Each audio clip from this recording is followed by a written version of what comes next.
Hey, you. Yeah, you. Are you tired of getting picked last in the game of dodgeball? Don't you wish Stacy at the bar wouldn't laugh at you every time you asked her for a dance?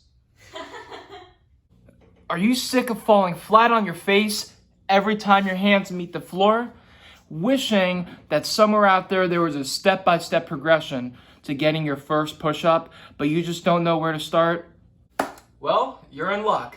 Today, I'm gonna go over a step-by-step progression to achieving your first full, complete, perfect push-up. Those of you who remember 10th grade algebra will remember the x-axis and the y-axis.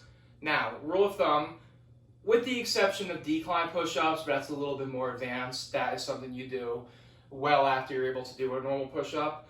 Closer to the x-axis, it will be more difficult. Closer to the y-axis, it'll be less difficult. This is because of our friend gravity. There is more torque on your pec muscle, your shoulder muscle, your triceps, and a little bit of your core. Those are all the big movers when you're doing push-ups, and there's going to be more tension on them when you're closer to here, less when you're here. So that being said, we're going to start upright and then gradually move to here.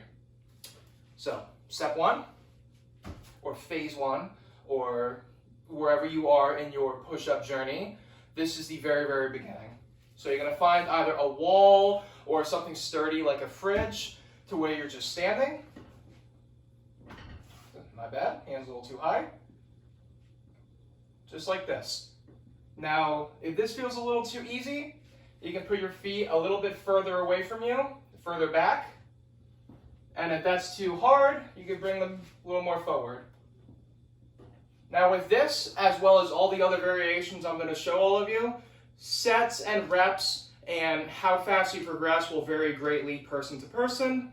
But always remember to never let your desire for progression outpace your speed of adaptation.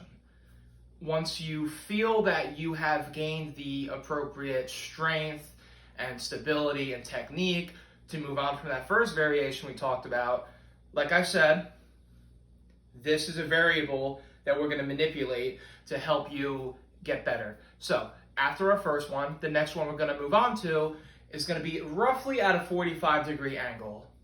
You're still going to have a straight leg, straight torso.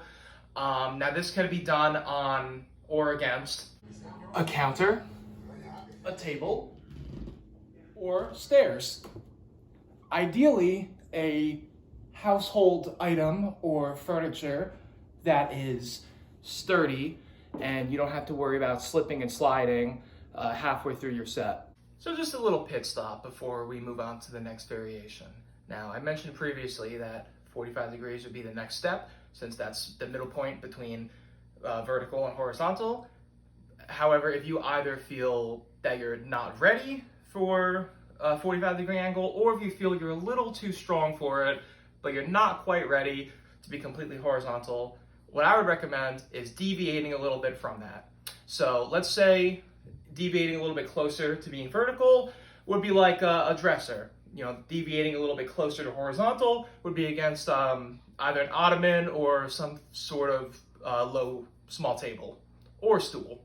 So we finally progressed to horizontal push-ups, but before we do a normal straight leg, straight body push-up, we're gonna start with modified. Now modified, if you guys can see, my legs are gonna be crossed, or my feet are gonna be crossed, my knees are gonna be on the ground. Just like this. Now what we're doing is we are shortening the bridge, or the distance from our hands going up our elbow to our shoulder, all the way to our foot, and instead making that end point our knee. So in doing so, there's going to be a little bit less torque on all the main movers. Of course, way more torque than when we were doing the first variation, as well as when we were doing 45-degree push-ups, but still less than a regular push-up. Now, after we get better at those, we're going to progress on to negatives. So we're going to start here, normal push-up. You're going to lower yourself down, cross your feet, knees on the ground, push, and then back into position. Lower yourself down normally, cross your feet on your knees, push. Now the whole idea with training negatives is that many people are up to 150% as strong on the lowering of many movements as opposed to the lifting. The lowering would be called the eccentric, the lifting would be called the concentric. Now, because so many people are stronger on the eccentric, all we're doing is we're just taking advantage of that. We are putting your body through a range of motion that at this time can only do the 1/2 of. And over time, both physically and mentally, it can help you gain confidence and control and help overload those muscles through that range of motion to help you progress on to regular push-ups. Now, after we're done with those, one more thing before I move on.